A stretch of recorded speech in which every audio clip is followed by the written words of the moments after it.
On Tuesday, May the 7th, Israeli tanks entered Rafah in southern Gaza as part of a military operation to rid the city of Hamas fighters and infrastructure. The invasion had long been anticipated, with much fear for the 1.2 million Palestinians estimated to be sheltering in the area. It feels like a pivotal moment in an ongoing war and humanitarian crisis, so we thought we would try to get a deeper sense of what is going on and what we should be paying attention to. I am delighted to be joined once more by Ian Bremmer, president and founder of political risk research and consulting firm Eurasia Group, and my conspirator in this TED Explains the World series.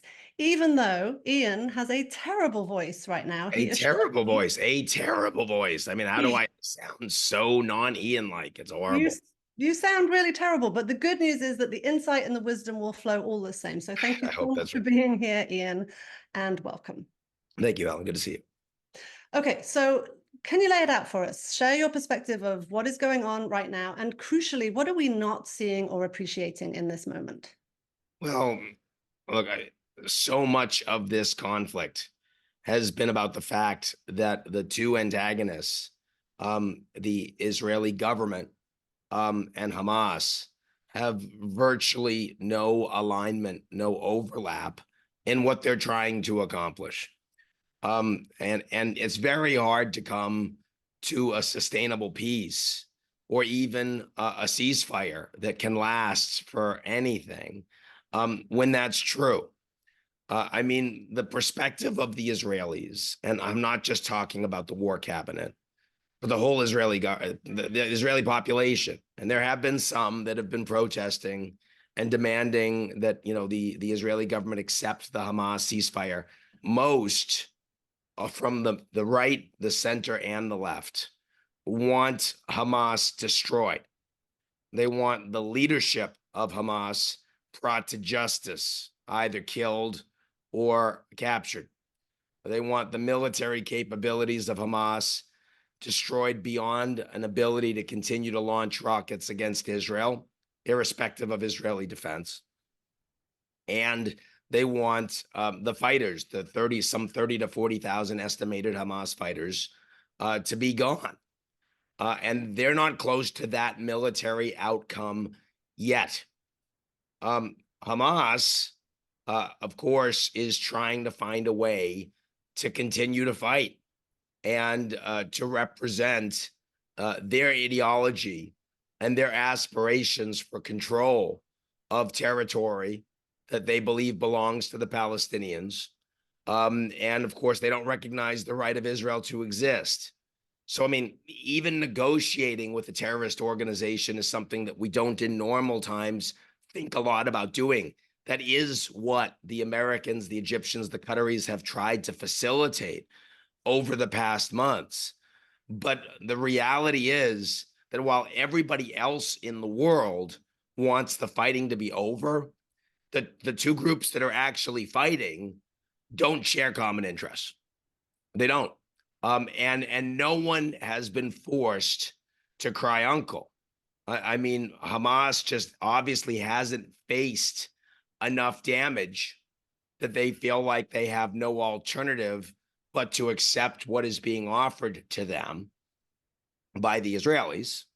And the Israeli government, despite the isolation they're feeling, and with even President Biden now suspending a small number of offensive weapons, which he was incredibly reluctant to even talk about as a possibility just a couple months ago, he's now doing it. And the Saudis coming out and saying, warning the Israel to stop what the Saudis are calling a genocide against the Palestinian people. That is a big step for a country that's preparing to normalize relations with Israel.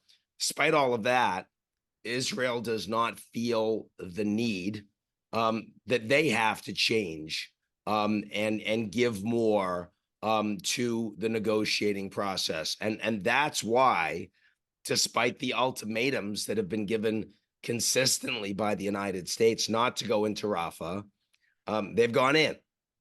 And to be fair, they haven't, at this moment, you and I talking, they haven't gone all the way in. They've done more than dip a toe. There are significant airstrikes There are tanks that have rolled into some of it. They have given evacuation flyers, and they're moving a lot of the territory out of big parts of Rafah. But you would not call this a full-on ground invasion. And at this point, the Americans have not said that the Israelis have breached the red line, of which there is one. What the Americans will do if they proceed is an open question. And so we're in a bit of a gray zone. A lot of the Middle East operates in gray zones in conflict all the time, but this is very dangerous, both for the region and more broadly. And I think it's a good time to be talking about what's at stake here. So it's interesting that you say that Hamas doesn't feel like they have, I don't know if you put it, suffered enough, but 35,000 Palestinians have died in this conflict. What do you think will bring Hamas to the table in some meaningful way? Look, I mean, their leaders, some of their leaders have lost a lot of their families. That's true. My understanding is that the military leader of Hamas has actually had over 30 members of his family killed. So clearly there's a level of personal suffering. And while ideology is driving them in ways that is hard for you and I to imagine, it is hard to say it's driving them blindly. You have to believe that there are other things that are also weighing on their decisions, like the well-being of their families, and like their ability to continue to live and fight another day.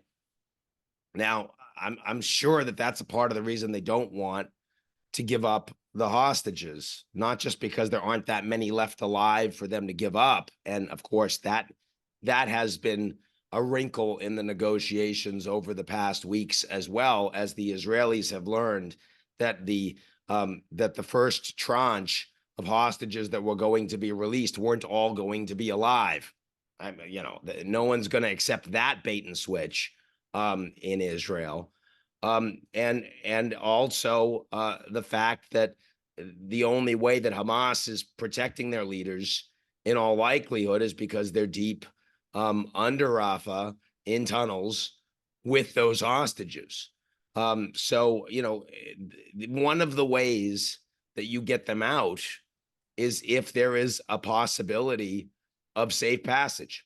I mean, I remember when you and I were talking about Prigozhin, Evgeny Prigozhin, who was, marching to Moscow, and he was in an absolutely no-win situation. And yet he was willing to cut a deal with Putin that gave him another few months of life on this earth and allowed, his lieutenants and some of his advisors to continue with their contracts and their jobs. You and I both knew that he was dead man walking. So, I mean, part of the question is Hamas has gotten themselves, in terms of their leadership, into an incredibly impossible position. They will be marked, no matter where they are, for death by the Israelis, by the Americans, by many others for the rest of their lives. That hardens their position. It makes it harder to negotiate with them. But even then, if things get too impossible for them, they might be willing to accept an exit clause to get out for a third undisclosed country for a period of time. And I got to tell you, most of the world would accept that if it meant that we could have an end of Hamas in Gaza, an end of the fighting in Gaza. But again, at this point, what we're negotiating over right now, and Bill Burns, the director of the CIA, who has been the adult from the United States, riding herd on these negotiations, him going to Israel is the last opportunity to get a deal done, to get any time of ceasefire and back away from full-on onslaught of Rafah that will cause many thousands more civilian deaths, much more famine and hardship for the other Palestinians living in Gaza, and much more retaliation from the axis of resistance and more broadly across the Middle East. So he's going there. But what we're talking about, even if he is successful, is not a permanent ceasefire. And I think it's almost impossible to get this Israeli government, and particularly its prime minister and his far-right coalition, off of the idea that they still have unfinished military business on the ground in Gaza. And they may delay it for a month or 6 weeks, but they are not going to delay it indefinitely. That is not in the cards, in my view. So you mean a full-scale invasion of Rafah is still on the cards? I do. I absolutely believe that. Now, what is defined by full-scale invasion? It's interesting. The Americans have never told the Israelis that they oppose a full-scale invasion. They haven't said that. They haven't. You'd think they'd say that. They hadn't said that. They've said that they want guarantees that the Palestinian civilians living in Rafah, over 1 million, as you say, 1.2 million, have a safe haven, have an ability to evacuate, that the Americans consider to hold water. And that's number one. Number two, that adequate humanitarian aid is able to get in to Gaza across the territory to allow the Palestinians to continue to survive in anything that looks like life. And as of right now, neither of those two conditions have been upheld. So if the Israel and the Americans have made that very clear as of today.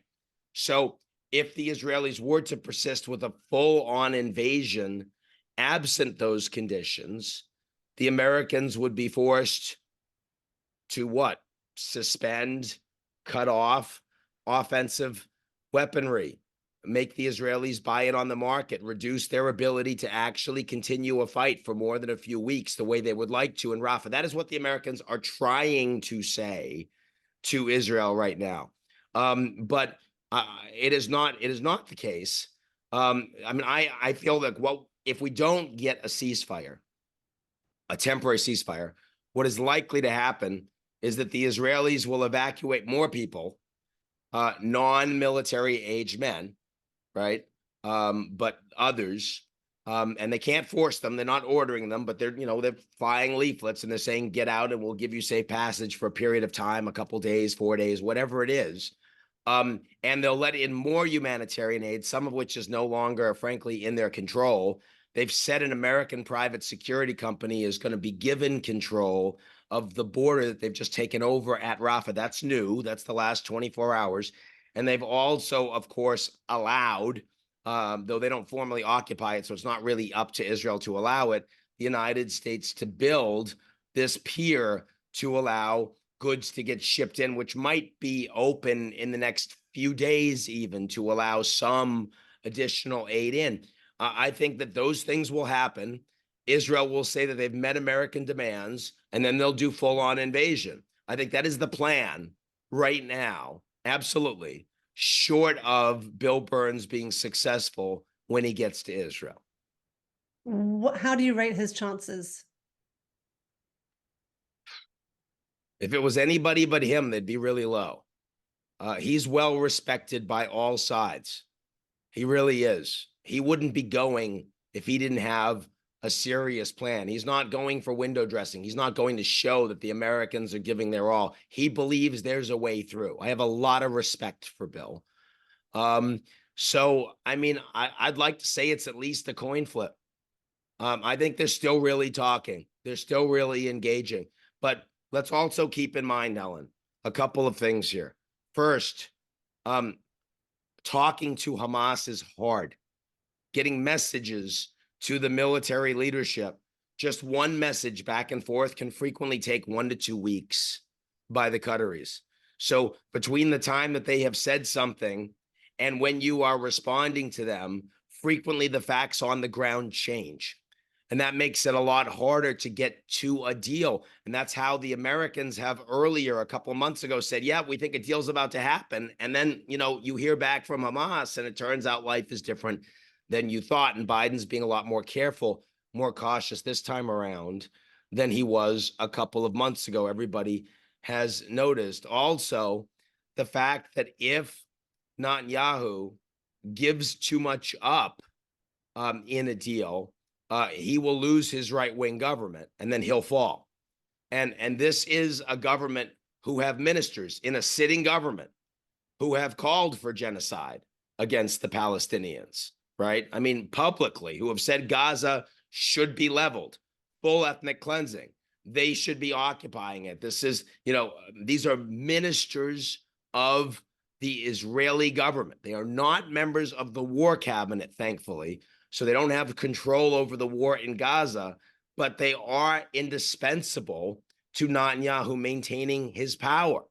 And so he is being pushed. I mean, I have no doubt that Bibi will find a way, to come to terms with the deal if he can survive politically with that deal. But if he can't, he'll throw it away. So that's where we are right now. It's hard to work with Hamas. It's hard to work with this Israeli war cabinet because of the leadership. And that's just to get a temporary deal of a few weeks, which everyone will see as an incredibly improbable win. Like, we are at the brink right now, and I would consider it, a big breath of fresh air. Oil prices will go down. We will have a cessation of attacks in the Red Sea by the Houthis for as long as the ceasefire is going on. There'll be huge shuttle diplomacy to talk about next steps, Palestinian leadership, governance, all of these things. But the reality is, we'll still only be looking at a temporary ceasefire with Hamas holding on to a smaller number of hostages, each of whom mean a lot more to Hamas's survival, right? And the Israelis being pushed harder and harder to say, what are you doing to get them out? And what are you doing to end Hamas? So I don't think this gets easier, even if we manage to pull a rabbit out of a hat with these negotiations, these last-ditch negotiations. How do you rate Netanyahu's chances of surviving as the leader? I mean, he has survived longer over many administrations than almost any of his detractors would have expected. So his survival skills are quite something. His political instincts, his ability to play higher stakes poker than you are willing to and push all of his chips in, does it repeatedly. There's no question that Bibi thinks he's got a better chance with his coalition if he can make it through the US election and Trump wins. Not because Trump loves Bibi. He doesn't. Trump doesn't trust Netanyahu. Really didn't like the fact that Netanyahu promised to be there with the Americans when the US was going to assassinate Qasem Soleimani and then a week beforehand pulled out. Also really didn't like that Netanyahu immediately called Biden to congratulate him after the election. Say, I'm ready to work with you. Trump couldn't stand those things. Trump remembers those things, talks about it. But Trump on Israel supports the far right position, and Trump's advisors, foreign policy advisors around the Middle East, support that position. This is the guy that recognized Israel's ownership of the Golan Heights. He's the guy that moved the embassy, the US embassy, to Jerusalem. He didn't have a problem with expanded settlements in the West Bank. So a lot of places where Biden is strongly pro-Zionist, but is more of a centrist in terms of who he supports in the Israeli political spectrum. Trump would support the far right that Bibi has as his lifeline. It's Likud, right-wing party, center-right, and it's the far-right coalition. That's it. So I think that Netanyahu thinks that if he sticks around, there can be other things on the table that can allow him to be a leader for longer. But he has to stick around. At this point, I think it's more likely than not that he's still prime minister come November. Because even if you have a no confidence vote and you force a new election, it's 3 months from when that happens to the election. And, we had this big, I'm sure we'll talk about this, but we had this big fight between the Israelis and the Iranians that made Netanyahu look like more of a patriot. He had been responsible for October 7th. That's his legacy. Then he's responsible for Israel with allies defending itself against unprecedented Iranian strike without a single Israeli casualty. So I think he's bought himself more time by virtue of how this war has gone and how the war has expanded, and also how he's managed to keep his own coalition on side. So yeah, I think if you made me bet, I think he's got at least another 6 months in him at this point. So the mention of Iran, I think, is really important. As you mentioned, like in April, we saw Iran launched hundreds of drones and missiles onto Israel in response to an Israeli attack. And I think there was real kind of everyone holding their breath to see how that actually shook out. Do you think that Iran will respond to this attack on Rafah, or do you think that they're going to get involved in any bigger way at this moment? Not directly, but indirectly. But, here's a really interesting point, Helen. The Israelis have had a common practice of killing IRGC members when they can find them in other parts of the Middle East, not in Iran itself.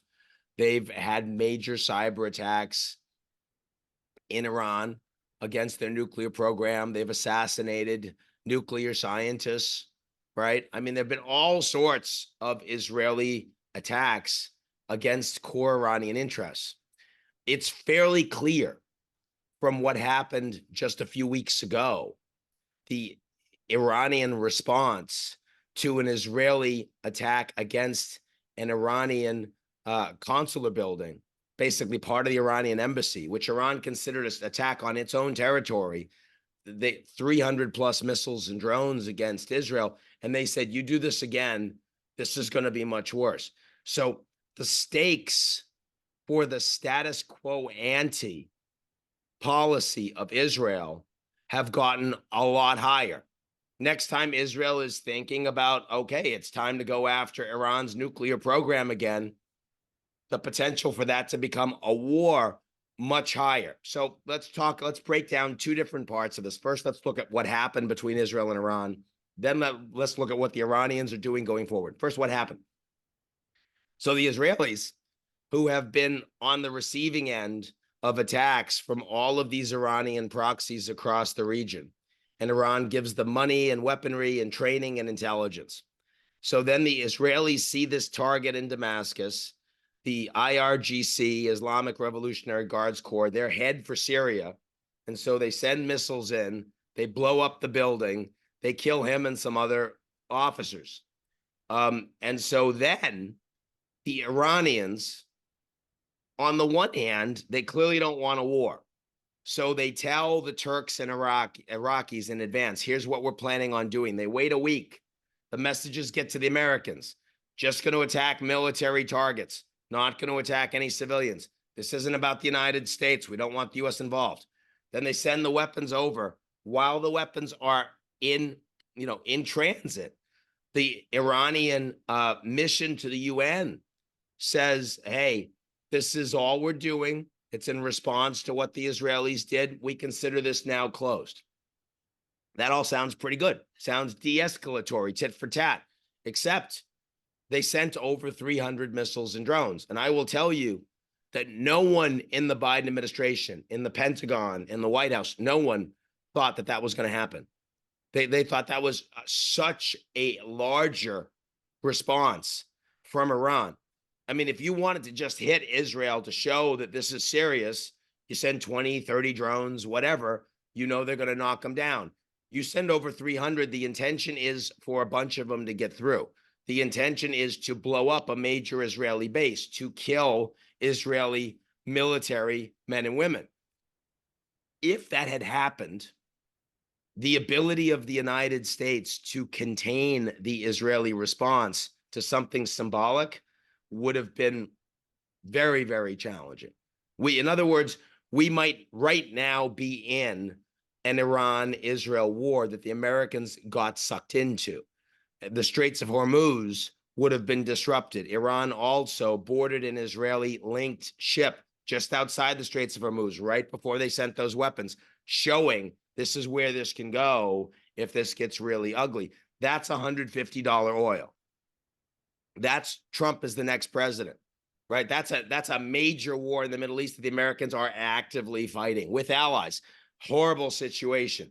I don't think it was likely, but the Iranians were prepared to risk that, at least to a limited degree. And that's something that everyone in the region now understands. And the Israelis understand it too. Okay, so that's what just happened. Fortunately, that's in the rearview mirror. Going forward, if this attack on Rafah goes ahead, either in the coming days because there's no agreement on the hostages, or in the coming weeks because there is an agreement and then it's over and they haven't extended it, then you're going to see the Iranians continuing to provide all sorts of support for these so-called axis of resistance members who the U.S. considers to be terrorist organizations. They don't recognize the right to Israel to exist. They're going to be engaging in strikes on shipping, on warships and military targets of the U.S. and the U.K., and also against Israel. And the Israelis are likely to make strikes against Iran as a consequence going forward. So we could very easily have a repeat of what we just saw between Israel and Iran. But with that deterrence having failed, we're now at a new point of escalation, more dangerous than it was last time around. Got to do more to show that you're serious, right? Also, final point, in case that wasn't enough. You've got over 100,000 Israelis that have been evacuated from the north of the country. Evacuated because at the beginning of the war, they were concerned that Hezbollah was going to continue to send missiles against them and make them unsafe, kill them. So they're out, but there's a lot of pressure to get them back in, especially by September, start of the school year. The only way you get them back is if you either have a peace plan that's agreed to, which we don't have, or you've taken some actions against Hezbollah. Now, most of the conversations I've had with Israeli leadership, and even with some centrist members of outside of the Israeli government, is that action needs to be taken against Hezbollah. And if it's a two-front war, it's a two-front war. It's one of the reasons they don't want to have a lot of troops in Gaza. Most of them have been pulled back is because they have to defend themselves against Hezbollah. So if the only way you get your 100,000 citizens back to their homes is you need to start striking Hezbollah to a more serious degree, Hezbollah is by far the most important ally of Iran in the region. They're the ones the Iranians would do much more to defend. So that's another proximate way that we get from the war that we have right now to something that could expand and bring the Iranians in. There's just a lot of vectors of instability as we look over the coming months. Is there any genuinely credible path to a two-state solution or to peace in the region anytime soon? I think there's absolutely a credible path. I just don't know that it's anytime soon. I mean, the credible path is you have a Palestinian Authority that appoints a technocratic government for Gaza, Palestinians who have worked in multilateral organizations and understand what it means to actually build an economy. Those people exist. And there are certainly people that could run a Palestinian Authority in Gaza that are, some of them are in the Emirates, in Egypt. They're ones in jail in Israel. I mean, there are possibilities, right? And then the military, the security would be funded by the Gulf states, maybe the US, with a lot of the physical security provided probably by Egypt, maybe a little with Jordan, maybe some others, right? Maybe the UN would get involved. That's feasible. And there's been a lot of conversations involving the Gulf states around precisely that. And some of the conversations, even in the Bahrain peace conference, that was the precursor to the Abraham Accords under Trump, discussed that. So, I mean, these solutions exist. But Helen, over the last 7 months, October 7th, has radicalized a generation of Israelis against a solution like that. Not all of them, but a majority. A two-state solution is no longer something that anybody in Israel with a big party wants to run on because it's very unpopular in Israel, particularly among Israeli Jews. Israeli Arabs, different story. Israeli Jews strongly oppose a two-state solution right now. Then you've got the Palestinians, and not just in Gaza, but in the occupied territories, the West Bank, where much more land has been taken illegally over the past months. I mean, Netanyahu appointed a member of the far right to be in charge of demolitions in the West Bank. They're taking more land, more Palestinians are fighting, more Palestinians are getting killed, fighting against settlers, also fighting with the IDF. So we're farther from a two-state solution, even in the West Bank, and then of course we have the animosity from Palestinians who are refugees living without full rights in Jordan or in Lebanon. You put all of that together, and this is an incredibly difficult path to get from here to there. I mean, look, the Saudis are holding out. We will normalize relations with Israel, even as we say you're committing a genocide. When's the last time you've had a country say, we're going to normalize relations with you? You're committing a genocide, but we're prepared to do it. Just stop. And let's have a defined path for a new state for the Palestinians that you will recognize, and then we'll do it. But and the Americans have spent a lot of time with the Saudis working on what that plan would be. And I think you could get that through with a new defense pact that would pass Democrats and Republicans in Congress. But you have to have Israeli normalization. That means you have to have a Palestinian state. Helen, there is much more support for a Palestinian state today around the world than there was when you and I were talking about this last time.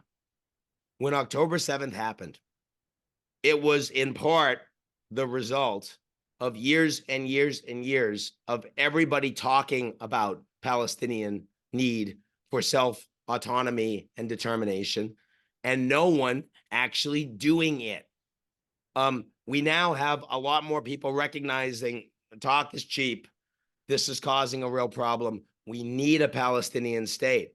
But I mean, if the people that are fighting the war have inclinations against each other that preclude any such possibility. You asked me at the beginning, why don't we have a deal? We don't have a deal because there's not overlap between Hamas and the war cabinet. Why don't we have a two-state solution pathway? Because the Palestinian people and the Israeli people have gotten further apart despite all of this pain, because of all of this pain. It is so painful. There is so much pain everywhere. What's interesting too, I think, is that the global response to this has been so divided itself. There is so much anger at Israel for what people are seeing that is happening to the Palestinians, the death and the destruction of Gaza, and the pictures that we see.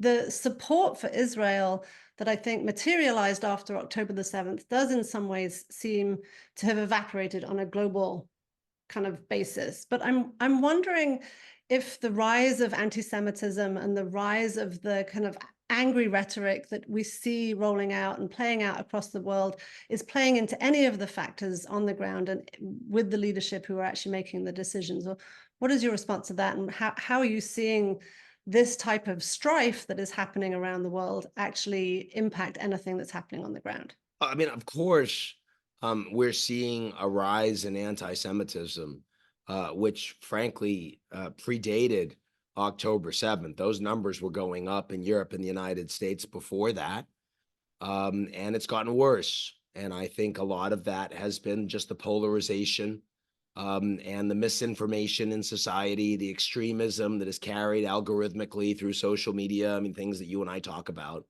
That's getting worse. And you mentioned that there was an outpouring of support for Israel after October 7th, and that's true. And we saw big demonstrations, massive in Germany, in the United States and elsewhere. But there was still a lot of anti-Semitism. And, even in the early days, if you were an Israeli Jew, you felt like there wasn't as much support as you would think. There was a lot more sympathy for the Hamas position, even as they just carried out the most brutal atrocities we'd seen against Jews since the Holocaust. And, Joe Biden on Holocaust Memorial Day, Remembrance Day, came out and, 7 months after, reminded people of that the hostages are still there. These atrocities were still committed. The people that were responsible for those atrocities, that carried them out, that ordered them, they're still commanding their forces. And that's clearly not acceptable, right? I mean, the Americans didn't consider that acceptable after 9/11. No country that had that brutality against them would consider that acceptable. But it's also true that more broadly, there is Israel today is in a very isolated place. Almost the entire when Hamas accepted the plan that was offered by the Egyptians and the Qataris, and the Israelis said no, pretty much the entire world was in the Hamas negotiating position. And that's not good for Israel. Now, has that really made a difference to the people engaging in the substance of this conflict and potential resolution? No. And has it led to any major attacks? No, not yet. I mean, look, the major terrorist attack that we've seen since you and I have spoken to each other, an Islamist extremist attack, was in Moscow for some Tajiks that were attached to ISIS-K. And the reason it was Moscow is because, you know, Putin is a big friend and ally of Assad in Syria and helped to take ISIS out of the territory that had been their caliphate. Now, that was a while ago, but it takes a terrorist organization a long time to organize a spectacular attack. You know, everyone's trying to get them. They need to operate under the radar with a lot of anonymity, and they don't have a lot of resources. A lot of them aren't very capable. So I fear that the fact that we haven't seen anything yet is just because there hasn't been enough time for those plans to manifest. I mean, certainly U.S. and allied intelligence believes that we are going to see a generational change in support for anti-Israel and anti-U.S. Islamist extremist terror because of what has transpired in the last 7 months on the ground in Gaza. I absolutely expect that. I hope that the amount of effort and resource that has been put into combating that post 9/11 will enable us to prevent it, or at least the vast majority of it. But, you know, I don't know how lucky I feel. Well, that is depressing. Thank you. So what are you watching for next? What should we be looking out for? What are the signals that we should be looking for that something new and interesting and big is happening that we should be paying attention to? Well, first of all, what we talked about, a few of those in the region, we want to watch very carefully what comes out of Bill Burns's trip to Israel. If there's going to be a short-term agreement, that's what it is.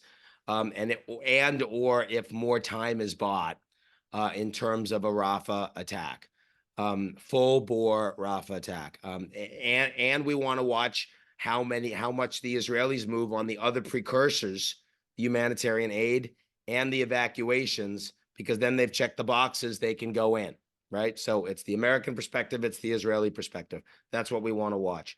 Assuming Rafah happens, we want to watch very, very carefully all of the attacks from the Houthis. And because they've been expanding, they just threatened the Mediterranean for the first time. They also struck a ship in the Indian Ocean for the first time using ballistic missiles. Clearly, that's a problem. They're attacking a lot of American warships, while the Iranian-supported proxies in Syria and Iraq have stopped ever since the 3 servicemen and women were killed in Jordan a few months ago. The Americans brushed them back pretty hard, and that stopped. But the Houthis are still hitting the Americans, and if they were to blow up a warship or kill a bunch of American servicemen and women, I think that would clearly lead to an escalation. Finally, in the region, want to watch the Hezbollah, northern Israel front, the Lebanon front, and as we get closer to the fall, what are the Israelis preparing to do on that? Don't fall asleep on that. But beyond the region, well, the one thing we haven't talked about is the U.S. election, because Biden is in no man's land on this issue, right? I mean, you have a very few Americans consider Gaza the issue they're going to vote on. But this makes Biden look weak. He has been telling his top ally in the Middle East you must let humanitarian aid in. You must do more to protect the civilians. You must protect journalists. You must protect aid workers. Do not dare go into Rafah. And I mean, you must support a two-state solution. And the Israeli prime minister has told Biden, the president of the most powerful country in the world, who is an enormous supporter of his country, has told him, talk to the hand. Talk to the hand.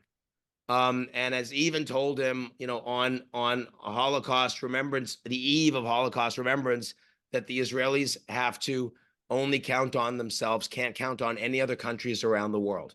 After everything the Americans did to defend Israel with the Iranian strikes, despite the opposition of like almost every country in the world to what Israel is doing right now, and the American vetoes at the Security Council. I mean, everything the U.S. is doing to stand up to Israel and Netanyahu, at least, I mean, it may work in Israel. It certainly works for his coalition. But in the United States, in an election year, it's insane. And so Biden is in damage control mode, and this is hurting him. And this war, I think that Netanyahu is still going to be there in November. And I fear the war is still going to be going on. And if it's still going on in the summer and in the fall, I mean, the students are going to go home, they graduate. And I mean, I'm doing the Columbia SEPA graduation ceremony. I'm their speaker on Monday. That's going to be a very different speech than I expected when they originally asked me to give it. So I'm going to go in and do my best for the students. But they'll all go away. But then come August, we've got the convention in Chicago, which is fraught with incredible symbolism and a lot of anger, and certainly will be a place where, professional agitators will show up to make this look bad for the Dems. And then after that, I mean, if this war is still going on when campus gets back in place, August, September, these universities are going to be lit. It's going to be a serious, serious problem for Biden. The kids are not all right. And in an election that is tight with a small number of swing states, and it counts on people coming out and being supportive of the incumbent, Biden is in serious danger of losing critical votes on this issue. Obviously, there's no quick fix for Biden, but what do you think he should do? Look, I think Biden should have come out very, very strongly against Netanyahu and with Israel on day one after October 7th, which, by the way, is the position of the overwhelming majority of the Israeli people. I mean, give direct interviews to the J-Post and Haaretz, and say, how the Israeli prime minister failed his people. Right. I mean, in other words, really put your thumb on the scale, which would have, it would have been painful, but Bibi would have done it to Biden, would have been happy to. Right. And Biden's not that kind of a guy. But when you're playing against that sort of person, that's what you need to do. And the United States doesn't just support Israel. It also supports Israeli democracy, which Netanyahu is an enemy of.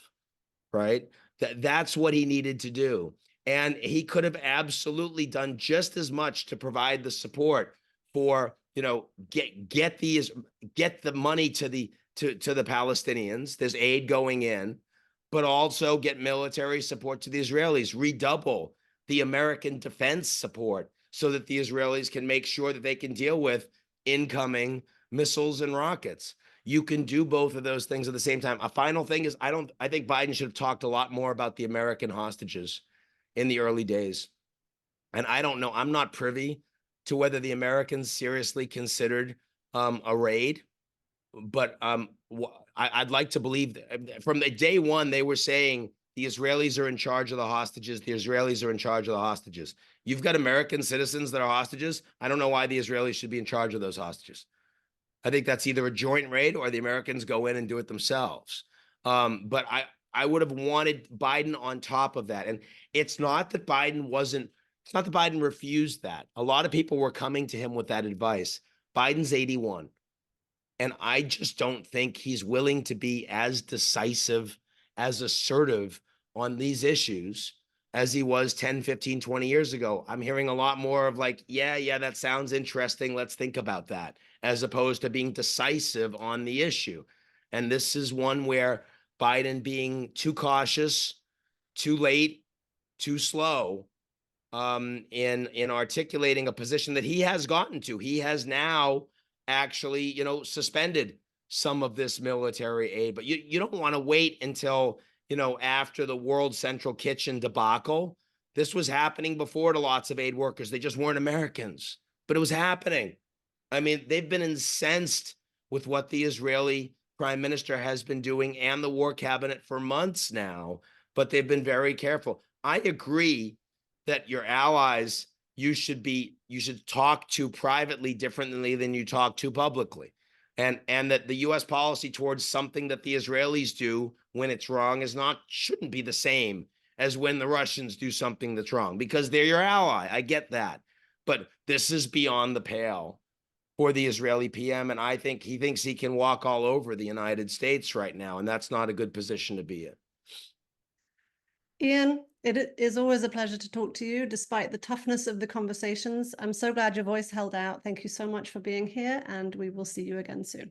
Let's hope for the best on these negotiations. Let's hope that we at least get some good news and stop some of this fighting for a period of time, get some of this aid in. But either way, I'm sure you and I will be talking again soon. Thanks, Ian.